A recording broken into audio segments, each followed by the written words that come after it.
ನನಗೆ ಗೊತ್ತಿರೋರು ಇರೋದು ಪ್ರತಿಯೊಬ್ಬರು ಬರೋದು. ಹಲೋ ಲೆಕ್ಕಪುರ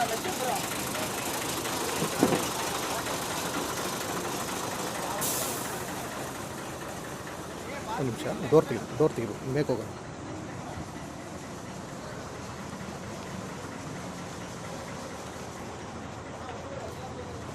ಡೋರ್ ತೆಗೆದು ಬೇಡ, ಹಿಂದೆ ಬಂದ್ಬಿಡ್ತಾರೆ. ಒಂದು ಸರಿ ಮೇಲೆ ಬೇಕಾ?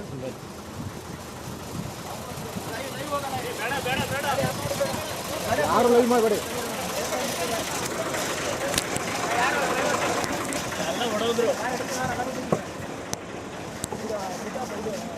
ಅಷ್ಟೇ. ಇವಾಗ ಸುಮ್ಮನೆ ಹೊಡೆದು ಅವೆಲ್ಲ ಡ್ರಿಂಕ್ ಮಾಡ್ಕೊಂಡು ಜೈಲಿಗೆ ಹೋಗೋದು ಮೊನ್ನೆ ಎಣಗ್ತಾ ಇದ್ದೀವಿ ನಾವು.